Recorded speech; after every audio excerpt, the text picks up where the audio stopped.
A project manager may spend up to 90% of the time communicating.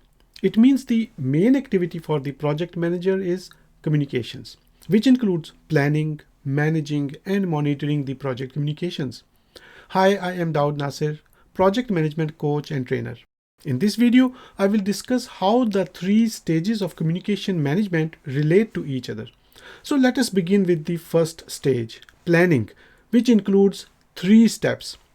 Identify the stakeholders, determine their communication needs, and then plan communications to meet those needs. What should the project team communicate? You can only answer this question if you know why to communicate. It can be because you want to inform or educate someone, you are asking someone to make a decision or take action, or you want a stakeholder to provide you with some information in return.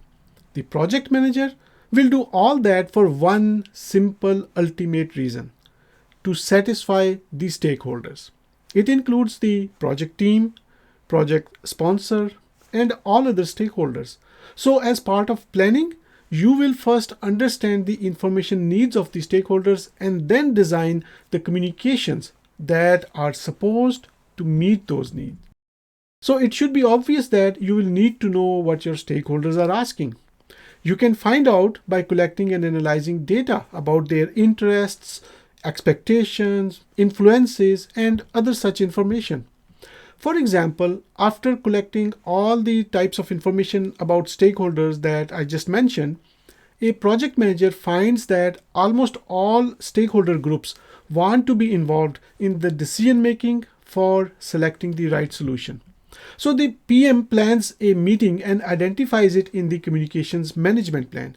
It says the project manager will call the meeting only when a decision about a solution is needed.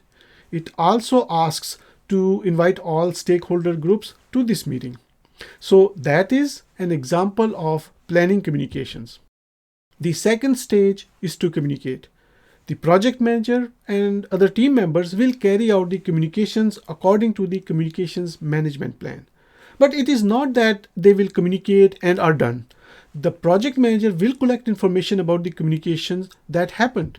For example, the PM sets up a meeting to ask for stakeholders' input on a proposed solution.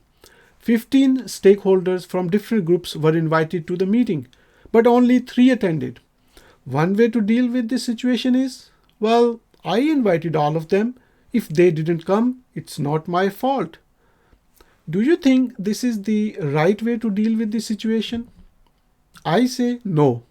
The purpose of the communication was to get stakeholders' consensus, not just tell them something. So here, this is the work performance data the project manager must collect. How many stakeholders attended? The PM can put this information in a report or a brief that I invited 15 but only 3 attended. The third stage is to monitor the communication. Now say the 3 stakeholders who attended favored one solution and that is what the project manager adopted. The project manager did not contact other stakeholders to get their input. Later, the 12 other stakeholders objected that they do not like the solution and start pointing out defects or weaknesses in the solution. What do you think will be the result? Dissatisfied stakeholders. The plan for this particular communication was good and the project manager carried out the communications accordingly, but the PM missed the main purpose.